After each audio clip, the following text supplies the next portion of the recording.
मांडी मांडी परते टाके सांगे मांडी परते टाके सांगे मांडी परते टाके वासुदेव नाम जोकी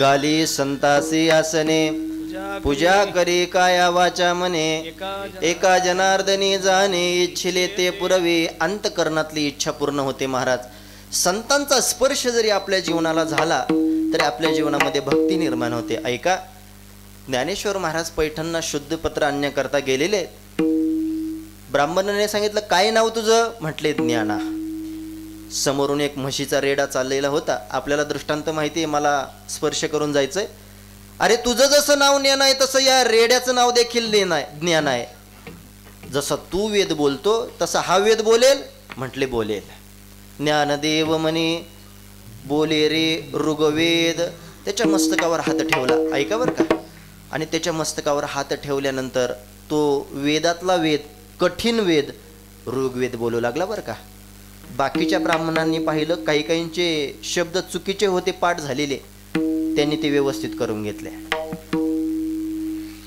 त्या रेड्याचा मालक काळोबा महाराज त्यांचं नाव त्यांनी विचार केला 5-10 वर्ष झाले माझ्या गोठ्यामध्ये कितीतरी वेळा मी त्याला हात लावला असेल धुतला असेल चोळला असेल साधं बरं आहे का एवढंही विचारलं नाही कोणी रेड्याने आणि 14 वर्षाचे बालक येतात ज्ञानोबा येतात स्पर्श करतात तर रेडा वेद बोलतो काळोबा महाराजांना वैराग्य निर्माण झालं काळोबा महाराज म्हटले आता इथे थांबायचं नाही मजल दरमजल करत आळे या ठिकाणी आले आळंदीला निघालेले होते ज्ञानोबरायांच्या लक्षात आलं रेड्याला धाप लागली रेड्याला समाधी दिली पाहिजे रेड्याला समाधी दिली आजही रेड्याची वारी भरते कुणाची रेड्याची वारी भरते महाराज त्याच्या डोक्याला डोकं नाही त्याच्या पायावर आपल्याला डोकं ठेवावं लागतं बरोबर आहे का ऐका पुढचं वाक्य नीट ऐका मला सांगा आपल्या आंबेगाव तालुक्यामध्ये रेडे कमी आहेत काय भरपूर रेडे आहेत तरी सुद्धा त्या रेड्याच्या पायावर डोकं का त्याचं कारण आहे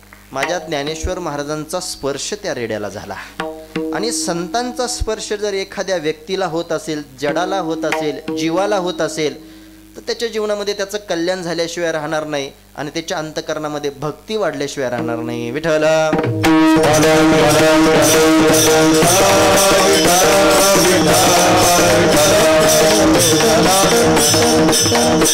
आणि मग सत्संगाने त्याच्या जीवनामध्ये परिवर्तन होत असतं म्हणून एक वाक्य मी नेहमी सांगत असतो तुम्हाला एक पाटे बघा जुने जाणत्या लोकांना ती म्हण पाटे ढवळ्या शेजारी पवळ्या वानला वान नाही पण गुण लागला परिणाम कशाचा महाराज संगतीचा परिणाम सत्संगाने मनुष्याचं जीवन घडतंही आणि बाकी दुसऱ्या संघाने मनुष्याचं जीवन बिघडतंय घडतंही आणि बिघडतंही संघाचा परिणाम आहे महाराज पतन उद्धार संघाचा महिमा त्याजावे अधमा संत सेवे म्हणून आपल्या जीवनामध्ये जर भक्ती वाढावी असं जर वाटत असेल तर आपल्या जीवनामध्ये संघ फार महत्वाचा आहे बघा चांगल्याच्या संगतीमध्ये चांगलं होतं आणि वाईटाच्या संगतीमध्ये वाईट होतं एक माता माऊली एका ज्योतिषकाराकडे गेले आणि त्याला म्हणू लागली माझ्या मुलाचं भविष्य सांगा त्याच्याकरता मी त्याची जन्मपत्रिका घेऊन येते तो म्हटलं मला जन्मपत्रिकेची गरज नाही मग मी त्याला घेऊन येते त्याच्या हातावरच्या रेषा पाहून तुम्ही त्याचं भविष्य सांगा तो म्हटला मला त्याचा हात सुद्धा पाहायचा नाही मी त्याला घेऊन येते त्याच्या कपाळावरच्या रेषा पाहन मग तुम्ही त्याचं भविष्य सांगा तो म्हटलं मला त्याचं कपाळही पाहायचं नाही मग तुम्ही भविष्य सांगणार नाही का सांगणार आहे मग तुम्हाला त्याची जन्मपत्रिका नको त्याच्या हातावरच्या रेषा पाहायच्या नाही त्याला पाहायचं नाही त्याच्या कपाळावरच्या रेषा पाहायच्या नाही तरी सुद्धा तुम्ही त्याचं भविष्य सांगणार आहे तरी सुद्धा सांगणार आहे कसं सांगणार आहे असं विचारल्यानंतर त्या ज्योतिषकाराने उत्तर दिलं आई साहेब मला फक्त एका गोष्टीचं उत्तर द्या काय तुमचा मुलगा कुणाच्या संगतीमध्ये राहतो जर तो चांगल्याच्या संगतीमध्ये राहत असेल तर त्याचं भविष्य उज्ज्वल आहे आणि जर तो वाईटाच्या संगतीमध्ये राहत असेल तर त्याचं जीवनाचं अधपतन झाल्याशिवाय राहणार नाही विठ्ठल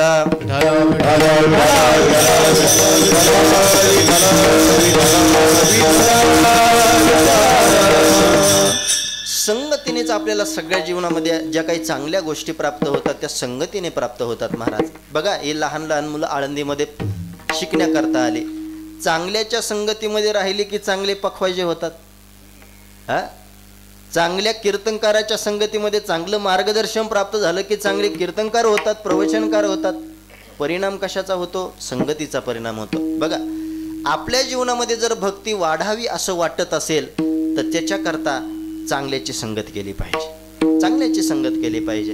आणि चांगल्याच्या संगतीचा परिणाम असा आहे, गुरुवर्य चैतन्य महाराज देगलूकर एक वाक्य सांगत असतात, आपण ज्याची संगत करतो त्याच्या अनुपस्थितीमध्ये आपण त्याच्यासारखं वागतो, हा संगतीचा परिणाम. म्हणजे काय, एखाद्या व्यक्तीने जर ज्ञानेश्वरी वाचायला एखाद्या दुसऱ्या व्यक्तीला शिकवली असेल, ज्याने वाचायला शिकवली तो नसताना देखील जो वाचायला शिकलाय तो ज्ञानेश्वरी घेऊन उघडून बसतो महाराज. संगतीचा परिणाम आहे. मग भक्ती वाढते कशाने? भक्ती ही संगतीने वाढत असते. मग कशाला म्हणायचं भक्ती? भक्तीची पराकाष्ठा संगतीने प्राप्त होते. म्हणजे अंतकरणामधून निघणारी प्रत्येक वृत्ती भगवान प्रभू रामचंद्राच्या चरणावर जर जात असेल तर तिला म्हणायचं भक्ती. आणि ती श्रेष्ठ भक्ती आहे. ती श्रेष्ठ भक्ती. मोक्ष कारण सामग्र्या भक्तिरेव गरीयसी स्वस्वरूपानुसंधानम भक्तिरित्या विधीयते. म्हणून तुकाराम महाराज त्या भक्तीकडे बोट करतात आणि ज्याच्या अंतकरणामध्ये ती भक्ती आहे तोच दैवाचा पुतळा आहे, अभंगाचं पहिलं चरण. जाणे भक्तीचा जीव, जाणे भक्तीचा जीव, जाणे भक्तीचा जीव, जाणे भक्तीचा जीव,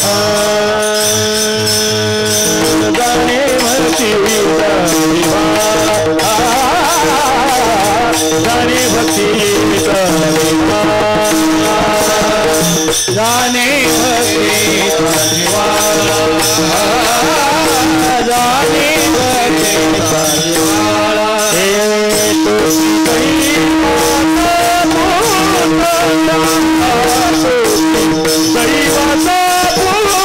पुतळा, आणि माझे हरि करे माझे तुझी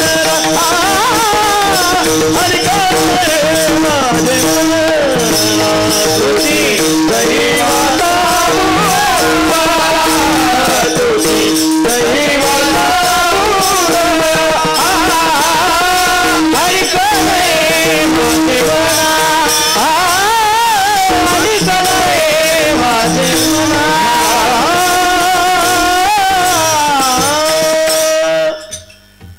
जाणे भक्तीचा जिव्हाळा. सुंदर चाल म्हटले बरं का संतोष महाराजांनी. एकदा टाळ्या वाजवा त्यांच्यासाठी. आपल्या पोराचं कौतुक कोणी करायचं? शेजारच्यानी नाही ना, आपण केलं पाहिजे. ही चांगली म्हणणारी मुलं आहेत, महाराज मंडळी आहेत. मी तर म्हणतो ही आताच्या काळामध्ये ही सापडलीत रामनवमीच्या काळात फार कठीण आहे. बाळासाहेब महिना झाला गायक शोधतो, एकही भेटा ना.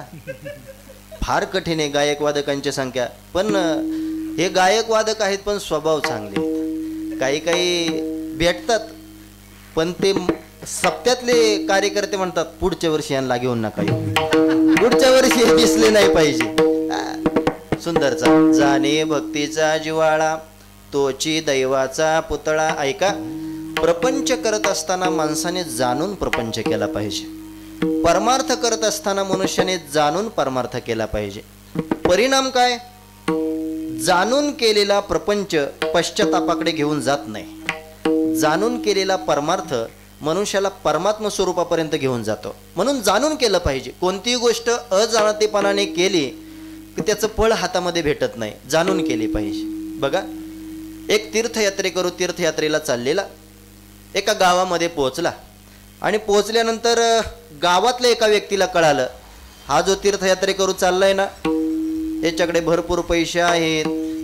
आता चोराला कळाल्यानंतर तो काही शांत बसेल का? त्याने साधूचा वेश धारण केला आणि त्याच्या तीर्थयात्रेमध्ये सहभागी झाला. दिवसभर तीर्थयात्रा करायचे. ज्याच्याकडे भरपूर पैसे होते तो काही खायला घेण्याकरता पैसे काढायचा, पाणी घेण्याकरता पैसे काढायचा. रात्रीची वेळ झाली, दोघे जण झोपले. ज्याने साधूचा वेश धारण केला होता ना जो चोर, तो उठायचा, याचे खिशे तपासायचा, त्याचा बटवा तपासायचा, पिशवी तपासायचा. कशा करता? पैसे चोरायचे होते त्याला, पण त्याला काही पैसे भेटले त्यांना ज्या तीर्थयात्रेला पोहोचायचं होतं त्या तीर्थयात्रेला हे पोहोचले. आणि पोहोचल्यानंतर त्या साधूच्या वेशातला जो चोर होता त्याने हात जोडले आणि म्हटले, दादा गेले 5-6 दिवस झाले मी तुमच्या बरोबर आहे, मी काही साधू नाही, मी काही तीर्थयात्रे करू नाही. मग म्हटले मी चोर आहे. तो सद्ग्रस्त म्हटला, मी तुला पहिल्याच दिवशी ओळखला होता. असं हो का? दिवसभर तुम्ही पैसे काढायचे, काही खायला घेण्याकरता, पाणी पिण्याकरता पैसे काढायचे. ते पैसे चोरण्याकरता मी तुमच्याकडे आलेलो होतो, पण रात्रीचे मी तुमचे खिशे तपासायचो, पिशवी तपासायचो, मला काही पैसे भेटत नसायचे. काय करायचे तुम्ही ते पैसे? तो सद्ग्रस्त म्हटला, मी माझ्या खिशातले पैसे काढायचो झोपताना आणि तुझ्या उशाखाली ठेवायचो. आता किती वर्षानंतर त्याला ते पैसे भेटतील? नाही महाराज, प्रपंच जर जाणून केला तर पश्चातापाला कारणीभूत ठरत नाही. विठ्ठला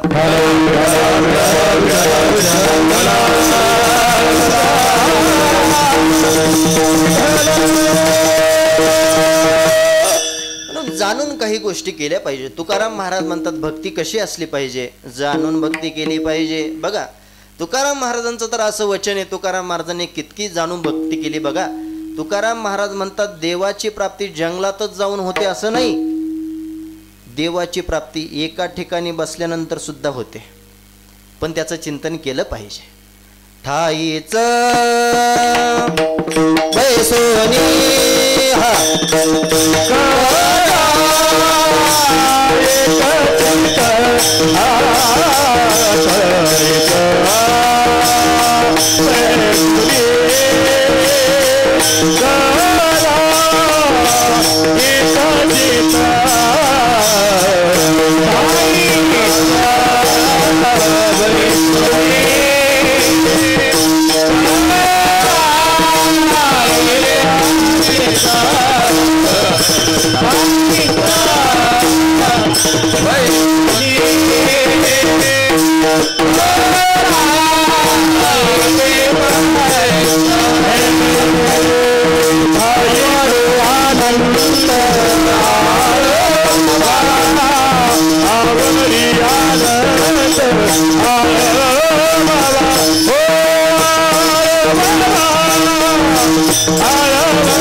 ठाईच बैसोनी करा एक चित्त आवडी अनंत आळवावा. बघा तुकाराम महाराजांची किती विशेषता आहे.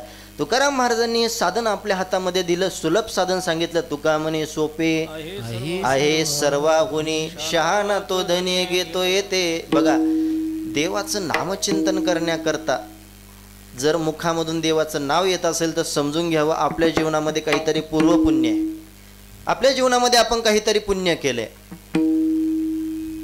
वाल्या कोळी बसला होता, कोणतरी येईल, मला काहीतरी मिळेल, मी त्याला मारेल, त्याच्याकडून मी धन घेईल.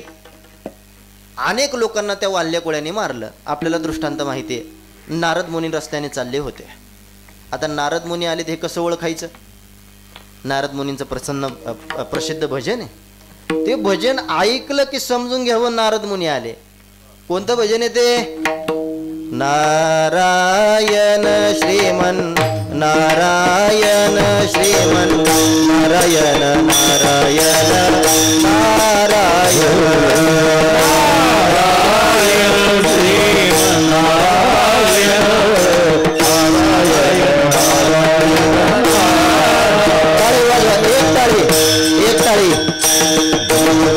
एक ताळी म्हणजे एक विचार नारायण नारायण नारायण नारायण नारायण नारायण नारायण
श्रीमन नारायण नारायण नारायण असं वाल्य कोळ्याने ऐकलं आणि वाल्य कोळी म्हटला अहो ते नाव बाजूला ठेवा तुमच्याकडे काही धन आहे ते काढा. नारद मुनींनी आपल्या गळ्यातला विना काढला हातातल्या चिपळ्या दिल्या त्याच्याकडे म्हटले हेच धन आहे आमचं आम्हा विठ्ठल जीवन टाळ चिपुळी धन. अरे हे धन मला नको ज्या पैशाने माझा उदरनिर्वाह चालतो ते धन मला. म्हटले नाही माझ्याकडे. का रे वाल्या लोकांना मारण्याचं काम तू करायला लागला या पापामध्ये तुझी बायको सहभागी आहे का तुझी मुलं बाळ सहभागी आहे का. म्हटले का नसणार मी त्यांचं भरण पोषण करतो घरी जाऊन विचारून ये. तो वाल्या घरी गेला बरं का बायकोला विचारलं का ग आतापर्यंत मी अनेक लोकांना मारलं पाप केलं त्या पापामध्ये तू सहभागी आहेस का. तिने सांगितलं लग्न झालं मी तुमच्या स्वाधीन झाले मी पापामध्ये सहभागी नाही होऊ शकत. हा पुण्यामध्ये होईल असं म्हणतात पुरुषाचं अर्ध पुण्य आपल्या पत्नीला जातं पण अर्ध पाप जात नाही बरं का पुण्य जातं फक्त. मी तुमच्या पुण्यामध्ये सहभागी आहे पण पापामध्ये नाही. मुलाला विचारलं का रे तू आहेस का पापामध्ये सहभागी. म्हटले मी सुद्धा नाही. महाराज त्या वाल्याला तिथे वैराग्य निर्माण झालं. नारद मुनींकडे आला आणि नारद मुनींना सांगितलं कळालं मला करा उपदेश. नारद मुनींनी त्याला उपदेश केला म्हण राम म्हण राम. तो म्हणायचा मरा राम मरा राम मरा. त्याला राम म्हणता येत नव्हतं. मला सांगा आपण सगळे सुज्ञ लोक माझ्या समोर आहात राम शब्दामध्ये र आहे आणि म आहे आणि मरा शब्दामध्ये सुद्धा र आहे आणि म आहे. नारद मुनी त्याला राम सरळ म्हणायला सांगत होते पण त्याला सरळ राम म्हणता येत नव्हता. तो उलटा मरा म्हणायचा. काय कारण हो सरळ राम म्हणता येत नव्हतं महाराज त्याला उलट म्हणायचा तो. त्याचं कारण असं होतं ऐका र आणि म त्याला म्हणता येत होतं पण सरळ राम म्हणता येत नव्हतं. त्याचं कारण असं आहे देवाचं नाव मुखामध्ये येण्याकरता पुण्यच असावं लागतं. अनेक जन्माची असेल पुण्य सामुग्री तरीच जीवाग्री नाम येईल श्रीरामाचे. किंवा ज्ञानोबराय बोलतात बहुता सुकृताची जोडी म्हणून विठ्ठली आवडी. विठ्ठल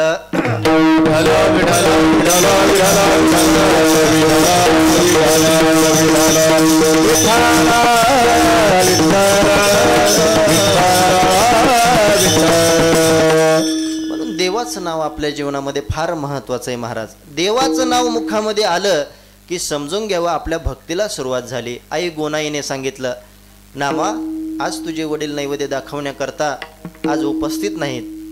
थोडा स्वर लाव बरं. नैवेद्य दाखवण्याकरता उपस्थित नाही. पांडुरंगाला नैवेद्य तुला दाखवायचा आहे. ऐका 7 वर्षाचे नामदेव महाराज 7 वर्षाचे नामदेव महाराज हातामध्ये नैवेद्य घेतला पांडुरंगाच्या देवळामध्ये गेले आणि देवासमोर असा नैवेद्य ठेवला. देवा घ्या नैवेद्य.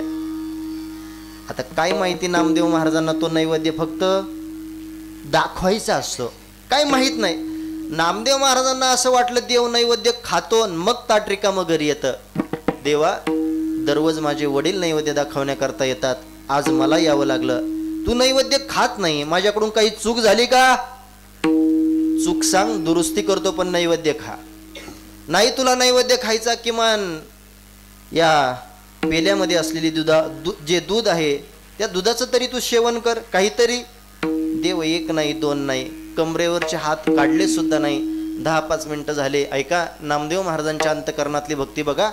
नामदेव महाराज म्हणतात, देवा तू जर नैवेद्य खाणार नसशील तर समोर असलेल्या दगडावर मी माझं डोकं आपटेल, प्राणत्याग करेल. देवाला भीती वाटली बरं का. देव म्हटला, उभ्या आयुष्यामध्ये असा भक्त पाहिला नाही की जो डोकं आपटून जीव देईल म्हणे. असं देवाला विनवणी करू लागले नामदेव महाराज. दूध पियो मोरे गोविंद लाला. अरे सामान्य गाईचं दूध नाहीये, काला बछडा कपिला गाई. दूध दुहावन नामा जाई, दूध पियो मोरे गोविंद लाला. महाराज देवाचा नायवेला झाला. कटेवरचे हात खाली आले, समोर असलेली दुधाची वाटी घेतली, गट गट गट गट पांडुरंगाने ती पिली. आणि पांडुरंग स्वतः हसतात आणि म्हणतात की असा भक्त मी माझ्या उभ्या आयुष्यामध्ये पाहिला नाही की ज्या भक्ताने देवाच्या मुखावर हसू आणले. ऐसा भगत मैं कब नहीं पाया, ऐसा भगत मैं कब नहीं पाया, ऐसा भगत मैं कब नहीं पाया, ऐसा भगत मैं कब नहीं पाया. नामदेव ने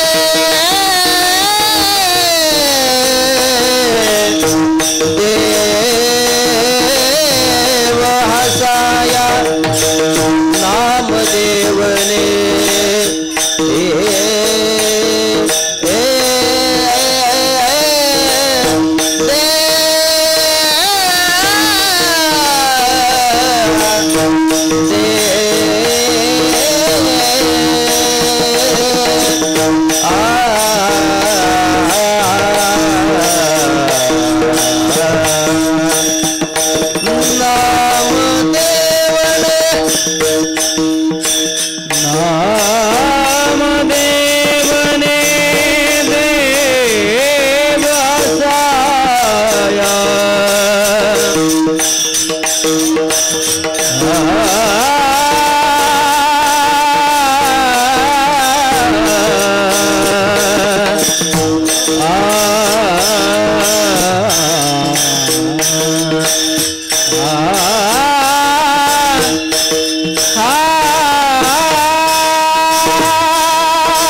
देव स्वतः बोलतात, ऐसा भगतमय कब नाही पाया, नाम देवने देव हसाया.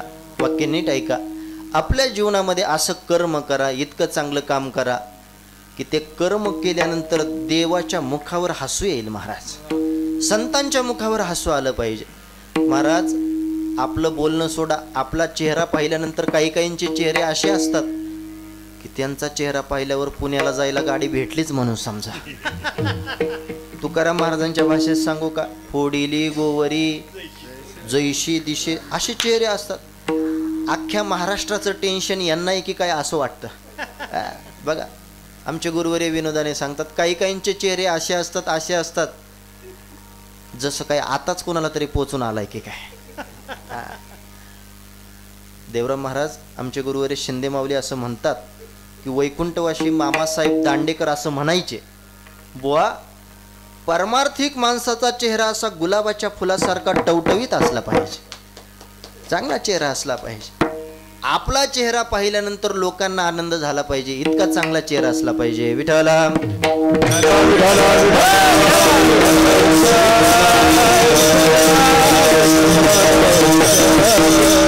जीवनामध्ये चांगलं कर्म केलं पाहिजे. मी एक वाक्य नेहमी सांगत असतो, आपण केलेलं कर्म दुसऱ्याच्या पाठीमागे कधीच जात नाही. कुणाच्या पाठीमागे येतो? आपल्याच पाठीमागे येतं. मला सांगा, आपल्या घरामध्ये जर एखादी मांजर असेल, एखादा कुत्रा असेल, त्याचा जर आपल्याला कंटाळा आला, त्याला शेजारच्या गावात नेऊन सोडलं, शेजारच्या गल्लीत सोडलं, शेजारच्या रानामध्ये नेऊन सोडलं, तर ते मांजर न सांगता बरोबर कुणाच्या घरी येतो? आपल्याच घरी येतं ना, का शेजारच्या घरी जातं? शेजारच्या घरी जात नाही, त्या आपल्याच पाठीमागे येतं. तसं आपण केलेली चांगली वाईट कर्म हे दुसऱ्याच्या पाठीमागे जात नाही. कुणाच्या पाठीमागे येतात? आपल्याच पाठीमागे येतात. केले कर्म झाले त्याची भोग आले, किंवा यादृश्य कृते कर्म तादृश्य फलमश्नुते. रामायण बोलतं, ज्याप्रमाणे आपलं कर्म असेल त्याप्रमाणे आपल्याला फळ मिळणार. विठ्ठला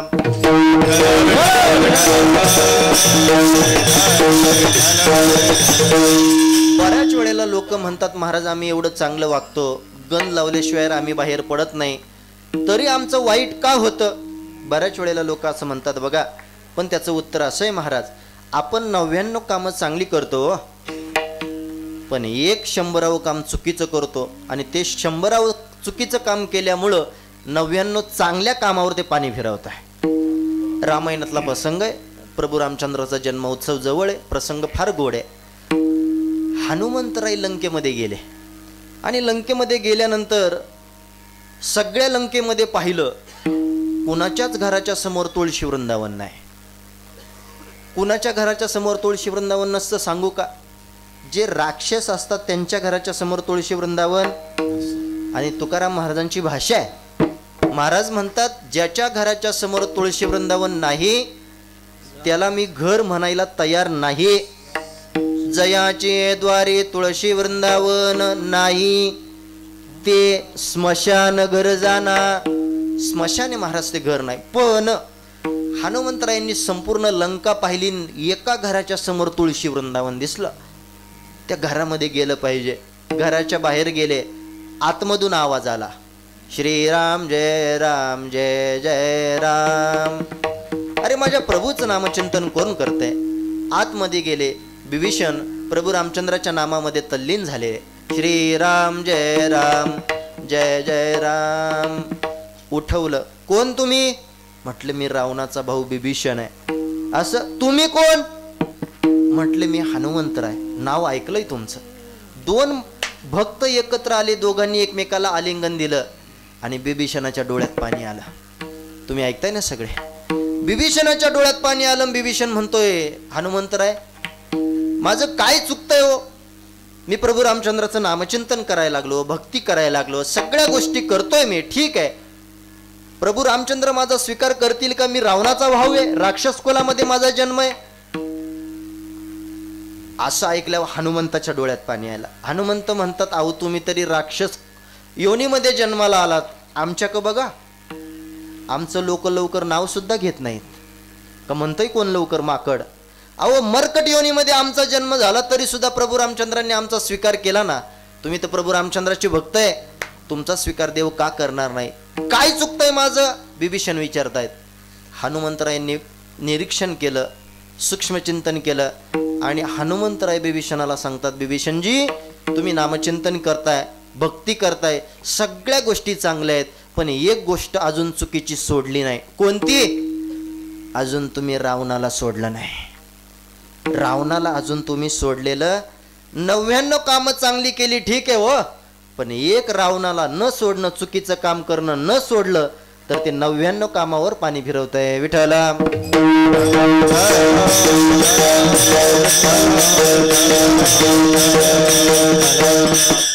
म्हणून चांगलं कर्म मनुष्याच्या जीवनामध्ये केलं पाहिजे. महाराज एक वाक्य नेहमी सांगत असतो, चांगल्याचा स्पर्श कसाही झाला तरी आपल्या जीवनाचा सुगंध आहे, आणि वाईटाचा स्पर्श प्रेमाने जरी झाला तरी त्याचं जीवनाचं वाईट आहे. एक व्यक्ती, एक मुलगा अत्तराच्या दुकानामध्ये गेला, कपडे फाटलेले आहेत, खिशामध्ये पैसे नाहीत, आणि तो मुलगा अत्तराच्या दुकानामध्ये गेला. या बाटलीला हात लाव, दुसऱ्या बाटलीला हात लाव, तिसऱ्या बाटलीला हात लाव. दुकानदार आतमधून पाहत होता, या बाटलीतून या बाटलीत अत्तर ओतत होता. त्याने पाहिले कपडे मळालेले, कपडे फाटले, याच्या खिशामध्ये 1 रुपया नसणार, मला याची कल्पना आहे. बराच वेळ झाले अत्तर पाहतोय. तो दुकानदार दुकानाच्या बाहेर आला, त्याचं गचुंड धरलं आणि त्याला सांगितलं, निघ पुढं. तो पुढे चालत चालत गेला, पण सुगंध काही गेला नव्हता. त्याने सहज पाहिलं तर त्याची कॉलर ओली झाली होती. त्याने विचार केला, बरं झालं, महिन्यातून एकदा यायचं आणि दुकानदाराचं गचुंड खालून जायचं. कारण की त्या दुकानदाराचे हात कशाने भिजलेले होते? अत्तरेने भिजलेले होते. चांगल्याचा संबंध आलाय, पण वाईटाने आले, चांगलं होतं. तोच मुलगा काही दिवसानंतर आपल्या मावशीच्या घरी गेला, आणि मावशीचं दुकान होतं कोळशा विकण्याचं. मावशीने म्हटलं, बाळू, मावशी म्हटली, बाळू अरे किती दिवसातून आला, म्हणून तोंडावरून हात फिरवला. प्रेमाने हात फिरवला, पण हात काळा होता, कारण की दुकान कोळशाचं होतं. चांगल्याचा संबंध कसाही आला तरी चांगलं, वाईटाचा संबंध प्रेमाने जरी आला तरी वाईट आहे. विठ्ठला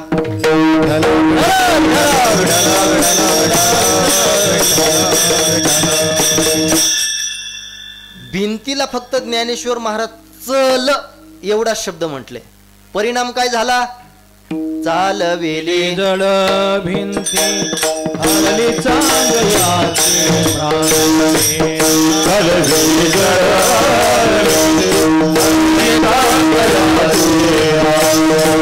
क्षमाचा सांगाचे ज्ञानोबा माझा, मोक्ष मार्गाचा सांगाचे ज्ञानोबा माझा, मोक्ष मार्गाचा सांगाचे ज्ञानोबा माझा, मोक्ष मार्गाचा सांगाचे ज्ञानोबा माझा. आलं मिली मोक्ष मार्गाचा सांगते ज्ञानोबा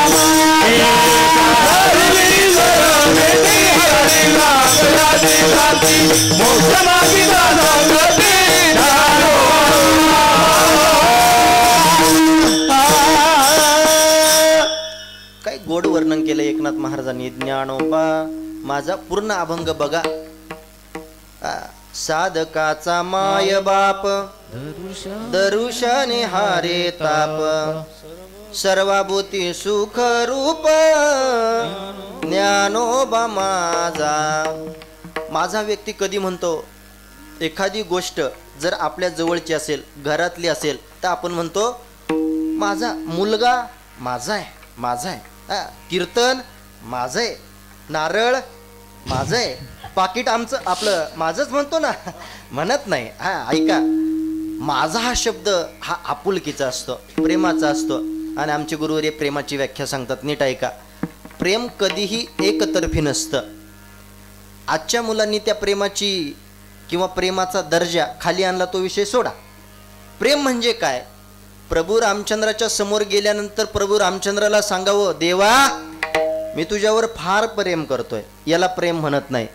कधीतरी त्या मूर्तीतूनही आवाज आला पाहिजे, हो भक्ता मी तुझ्यावर फार प्रेम करतोय, याला म्हणायचं प्रेम. विठ्ठला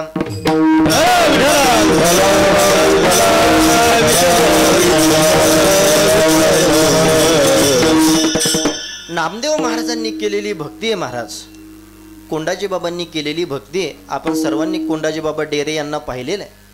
कोंडाजी बाबा डेरे ब्रह्मगिरीच्या प्रदक्षिणाला गेले. प्रदक्षिणेला गेल्यानंतर प्रदक्षिणा वगैरे झाली, वारी संपन्न झाली. लोक म्हटली बाबा चला वारी संपली, घरी गेलं पाहिजे. बाबा म्हटले तुम्ही पुढे निघा, थोडं माझं काम आहे, तेवढं उरकतो मी येतो. बाबा वारी संपली, प्रदक्षिणा झाली, निवृत्तीनाथ महाराजांचं दर्शन झालं, त्र्यंबकरायाचं दर्शन झालं, कोणतं काम बाकी आहे तुमचं?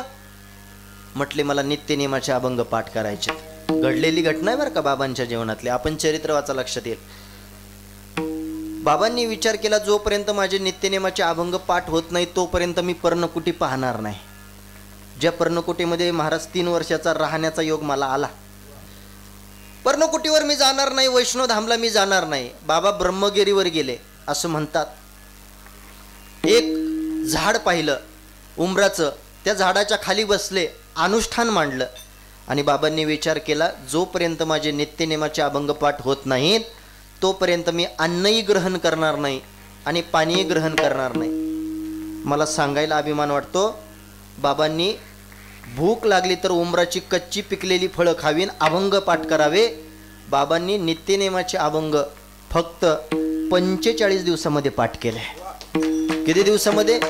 हे फक्त आपण ऐकून ठेवायचं बरं का, याच्या भानगडीत पडायचं. 45 दिवसामध्ये अभंग. कठीण आहे महाराज. मी भामचंद्र डोंगरावर 6 महिने राहिला होतो.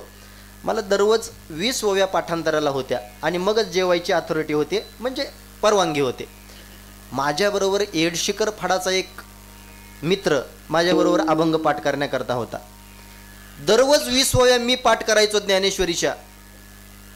तानाजी महाराज तो व्यक्ती दररोज 42 अभंग तुकाराम महाराजांचे पाठ करायचा.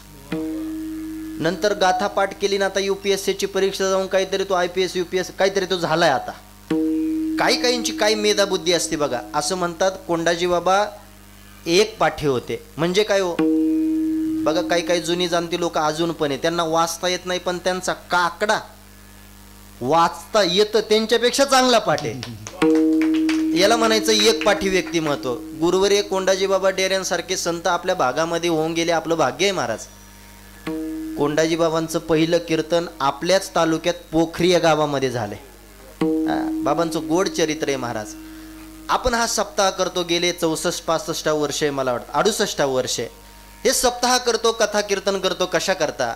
याच्यामधून आपल्या जीवनाचं उन्मयन झालं पाहिजे, भक्तीची धारा कुठेतरी वाहिली पाहिजे, याच्या करताय. मग तुकाराम महाराजांनी सांगितलं ती भक्ती आपल्या जीवनामध्ये निर्माण झाली की तो दैवाचा पुतळा आहे. का हो तुकाराम महाराज, आमच्याकडे भरपूर संपत्ती आहे, धनधान्य आहे, मग आम्ही दैवाचे पुतळे नाही का? महाराज म्हणतात तुम्ही शहाणे पंडित जरी असाल तरी माझ्या मनाला पटत नाही. अनेक नये माझ्या मना हो का पंडित शहाणा. बघा तुकाराम महाराजांनी पंडित हा शब्द वापरला. कशाला म्हणायचं पंडित? ऐका, ज्याचे 4 वेद पाठ आहेत, ज्याचे 4 उपवेद पाठ आहेत, ज्याचे 6 शास्त्र पाठ आहेत, 18 पुराण पाठ आहेत, त्याला म्हणायचं पंडित. एक पंडिताची व्याख्या. दुसरी पंडिताची व्याख्या अशी आहे, गीतेमध्ये 2ऱ्या अध्यायाच्या 11व्या श्लोकामध्ये पंडिताची व्याख्या सांगितली. अशोचानन्वशोचस्त्व प्रज्ञावादांश भाससे गता सून गता सुंच नानु शोचंती पंडिता. गेल्याविषयी आणि असल्याविषयी जो शोक करत नाही त्याला म्हणायचं पंडित. विठ्ठला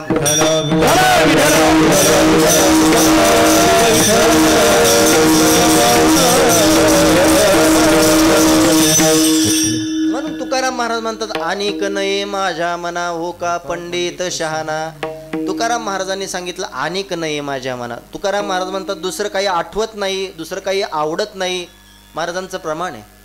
अनेक दुसरे मज नाही आता नेमलिया चित्तापासूनिया पांडुरंग ध्यानी पांडुरंग मनी जागृती स्वप्नी पांडुरंग. बघा तुकाराम महाराज भजन करण्याकरता भामचंद्रावर जायचे, घोराड्यावर जायचे. दुपारची वेळ आई जिजाबाई भाकरीचं गठोडं बांधायच्या, डोक्यावर ठेवायच्या आणि देहूच्या बाहेर पडणार. इतक्यात माझे स्वामी कोणत्या डोंगरावर गेले हे कळत नसायचं. तेव्हा काही फोन नव्हते, कुठे आहात तुम्ही विचारायला. मग काय करायचं जिजाबाई हो? भंडाऱ्यावर जाणारी वाट, घोराड्यावर जाणारी वाट, भामचंद्रावर जाणारे वाटेला जिजाबाई आपला कान लावायच्या आणि ज्या वाटेतून ज्या मातीतून विठ्ठल विठ्ठल, हा असंच विठ्ठल विठ्ठल असा ध्वनी प्रगट व्हायचा, त्या वाटेने जिजाबाई जायच्या. बघा तुकाराम महाराजांमध्ये इतकी ताकद होती. तुकाराम महाराज ज्या वाटेने जात होते त्या वाटेची माती महाराजांच्या पायाला लागली की माती विठ्ठल विठ्ठल बोलते. हा आम्ही लोकांना सांगून दमलो बोला विठ्ठल विठ्ठल, तरी लोक म्हणत नाही. बघा तुम्हीच नाही म्हणताय परत म्हणत नाही महाराज. अहो सोडा, जनाबाईच्या गौऱ्या विठ्ठल विठ्ठल म्हणत होत्या. कबीर महाराज भेटण्याकरता आले आणि भेटण्याकरता आल्यानंतर कबीर महाराजांनी जनाबाईचा पत्ता विचारला. नेमकी जनाबाई एका बाईबरोबर भांडत होत्या. तुम्ही ऐकताय ना, जिच्या बरोबर जनाबाई भांडत होत्या ना, नेमकी कबीर महाराजांनी तिला विचारलं, का हो इथे संत जनाबाई कुठे राहतात?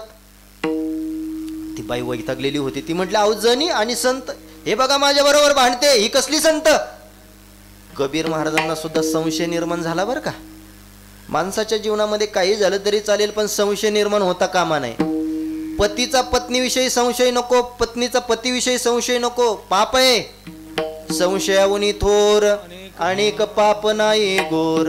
कबीर महाराज निघाले. ओ कबीर महाराज थांबा. कशा करता आला होतात? काही नाही, तुमचं दर्शन घ्यावं, तुम्ही संत आहेत हे मला कळालं, हे पाहण्याकरता मी आलो, तुम्ही तरी इथे भांडता. कबीर महाराज चाललात? हो. मग जाता जाता आमची एवढी भांडणं तर मिटून जा. कशाची भांडणं आहेत? काही नाही, या बाईने माझ्या गौऱ्या चोरल्यात, माझ्या गौऱ्या मला ओळखून द्या, तुम्ही जा. आता गौऱ्यांचा आकार सारखाच, कशा ओळखायच्या? जनाबाई म्हणतात, महाराज गौरी उचलायची, कानाला लावायची, ज्या गौरीमधून विठ्ठल विठ्ठल असा ध्वनी येतो ती गौरी माझी, आणि जिच्यातून येत नाही ही समोरच्या बाईची. काय ताकद आहे महाराज.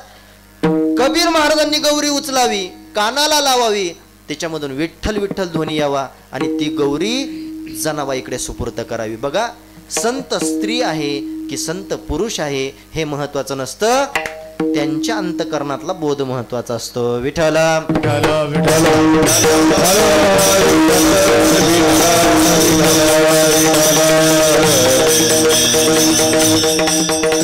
म्हणून तुकाराम महाराजांनी सांगितलं, अनिक नये माझ्या मना. उलट पक्षी तुकाराम महाराजांना राहण्याकरता घर नाही. तुकाराम महाराजांच्या घराची परिस्थिती तुकाराम महाराज बोलतात, अक्षयी साचार केले सायासाने घर एरंडासी हार तुझा भार न साती. तुकाराम महाराजांच्या घराला एरंडाची लाकडं आहेत बरं का.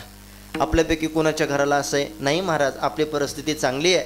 आपल्या घराला 16 mm आहे, 12 mm आहे, 10 mm आहे, चांगली लाकडं आहेत, सागवान लाकडं आहेत. पण महाराजांच्या घरामध्ये एरंडाची लाकडं महाराजांच्या घराला आहे. पण असं असताना सुद्धा महाराजांचा चेहरा चांगला आहे, महाराजांचा चेहरा फ्रेश आहे. महाराजांना विचारलं, का हो महाराज तुम्ही काही तुपातले लाडू खाता का, एवढा तुमच्या चेहऱ्यावर ब्राईटनेस पण आहे? म्हटले नाही. मग तुका म्हणे खातो आनंदाचे लाडू. बघा, माणसाच्या जीवनामध्ये आनंदाने सुख मिळतं, समाधान मिळतं, आणि देवाच्या नामचिंतनाने समाधान मिळतं. सदा नाम घोष करू हरी कथा, सदा चित्ता समाधान,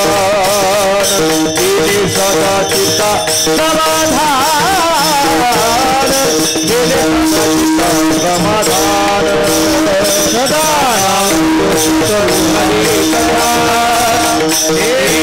सदा चित्ता समाधान, सदा चित्ता समाधान.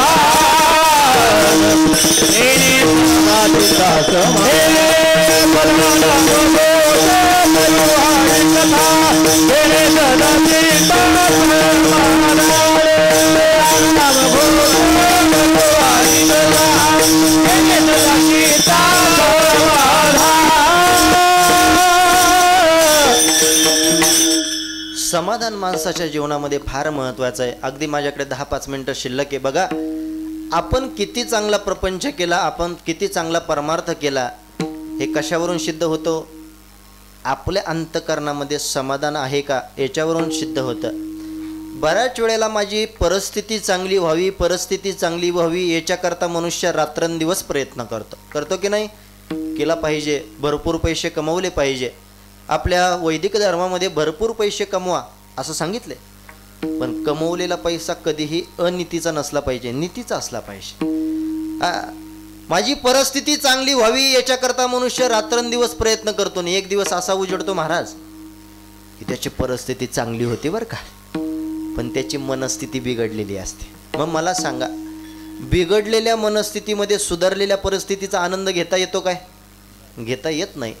म्हणून आपली परिस्थिती चांगली व्हावी याच्याकरता 365 दिवस द्या, पण आपली मनस्थिती चांगली व्हावी याच्याकरता हे सप्ताहातले 8 दिवस द्या. विठ्ठल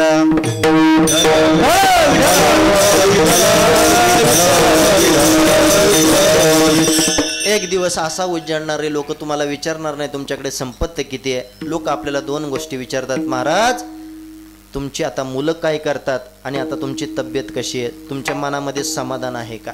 जीवनामध्ये समाधानाला फार मोठी किंमत आहे आणि ते समाधान देवाच्या नामामध्ये. म्हणून तुकाराम महाराजांनी सांगितलं, ज्याचं चित्त नामाशी एक रूप झालेलं आहे त्याचा मी दास व्हायला तयार. अभंगाचं 3रं चरण. नामे रूपी जडले चित्त, रूपी जडले चित्त, नाम रूपी जडले चित्त, नाम रूपी जडले कमी अंकिता, त्याचा दास कमी अंकिता, हरिजनों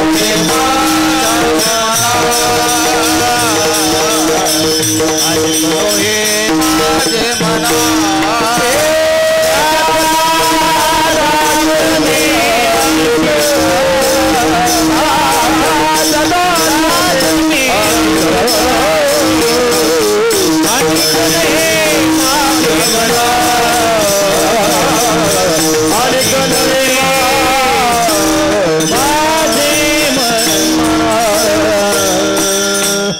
नामरूपी जडले चित्त, त्याचा दास मी अंकित. तुकाराम महाराज म्हणतात, जो नामाशी एकरूप झालेला आहे त्याचा मी दास व्हायला तयार आहे. बघा, देवाच्या नामाने माणसाच्या चेहऱ्यावर आणि अंतकरणावर समाधान दिसतं, चेहरा फ्रेश असतो.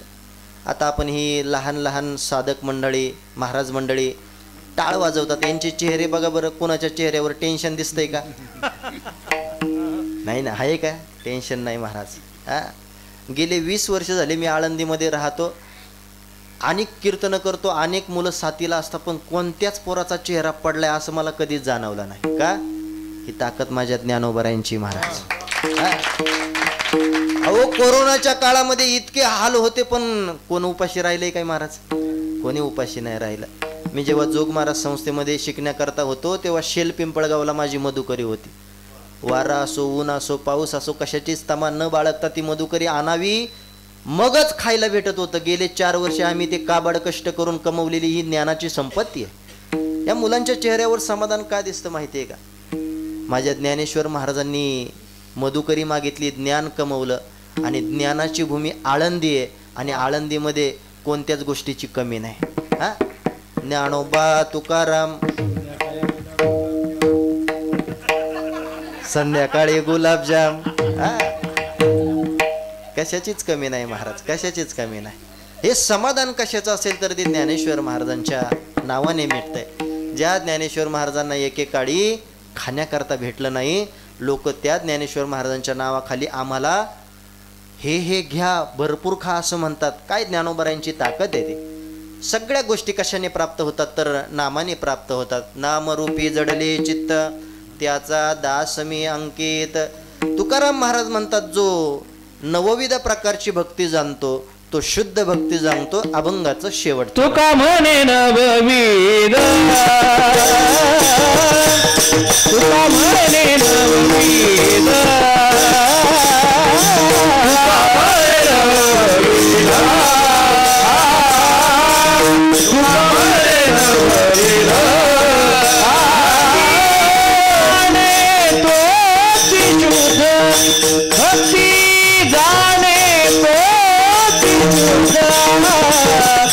आणि माझ्या मना,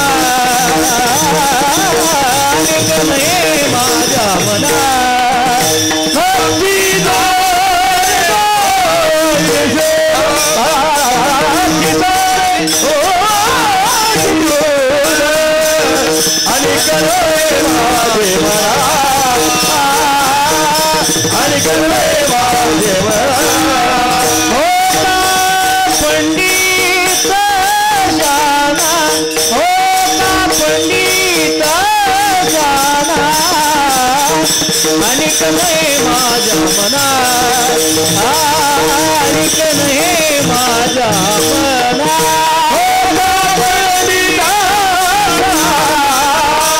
होता पंडिता अनिक नाही माझे अनिक माझे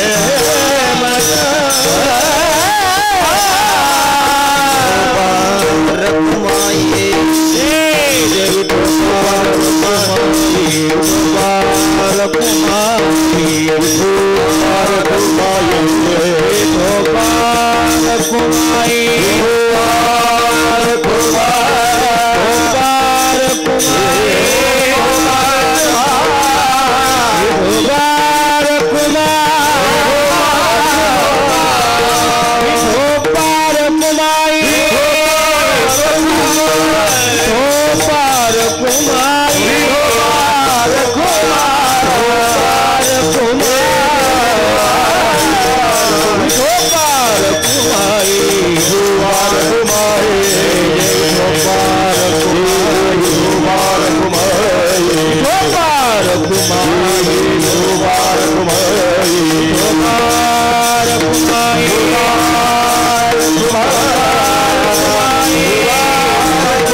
तुका मने नवविध भक्ती जाणे तोची शुद्ध अनिक नये माझ्या मना हो का पंडित शहाणा जगद्गुरु संत श्रेष्ठ श्री तुकाराम महाराज अभंगाच्या शेवट चरणामध्ये नवविध प्रकारची भक्ती जाणतो तो शुद्ध भक्ती जाणतो असं म्हणतात. कोणती शुद्ध भक्ती? श्रवणम कीर्तनम विष्णुस्मरणम पादसेवनम अर्चनम वंदनम दास्यम सख्यम आत्मनिवेदनम अशी भक्ती आपल्याही जीवनामध्ये निर्माण व्हावी याकरता हा आपला सायास, आपला प्रयत्न, आपला हा अखंड हरिनाम सप्ताह प्रभू रामचंद्राच्या आगमनाने आपल्या जीवनामध्ये आनंद प्राप्त होतो. आणि देव आला की आनंद आहे. आणि देव कुणाच्याही घरी जात नाही. ज्याच्या जीवनामध्ये काहीतरी पूर्वपुण्य संचित आहे, ज्याच्या जीवनामध्ये पूर्वपुण्याचा ठेव आहे, देव त्याच्या घरी जातो. आपल्या वाडीमध्ये सुंदर असा हा सप्ताह होत आहे. आपल्या वाडीमध्ये भगवान प्रभू रामचंद्रांचं आगमन अगदी 2-3 दिवसावर आले. प्रभू रामचंद्रांचं आगमन त्या निमित्ताने हा सप्ताह आपण मोठ्या आनंदाने आणि मोठ्या उत्साहाने करत आहात. खरं तर तुमचे चेहरे पाहिल्यानंतर मला वाटत नाही की कीर्तन संपवावं, एवढे तुमचे चेहरे फ्रेश आहेत. पण काही करावं, प्रवचन 1 तास, कीर्तन 2 तास, सिनेमा 3 तास, नाटक आणि रातभर चालतं ते बरं आहे. नारंगाव जवळ आहे आपल्याला.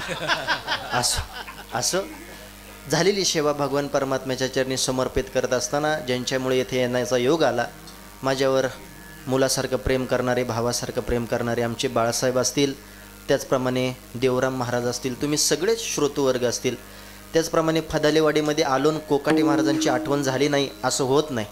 महाराजांचं इकडे गावामध्ये जितकं नाव आहे त्याच प्रमाणात महाराजांचं मुंबईमध्ये सुद्धा नाव होतं. वैकुंठवासी महाराज येत असताना दादांनी फोन केला, म्हटलं महाराजांच्या घरासमोरच आहे. महाराजांची आठवण आली. असो तुम्ही सगळे श्रोतूवर्ग सगळ्यांच्या चरणावर एकदा नतमस्तक होतो आणि झालेली सेवा भगवान परमात्म्याच्या चरणी समर्पित करतो. न्यूनते परते अधिकते सरते करून घ्यावे तुमते विनवितसे पायाच्या प्रसादे काही बोलिलो विनोदे मज क्षमा करणे संती नोयंग भूतयुक्ती ज्ञानेश्वर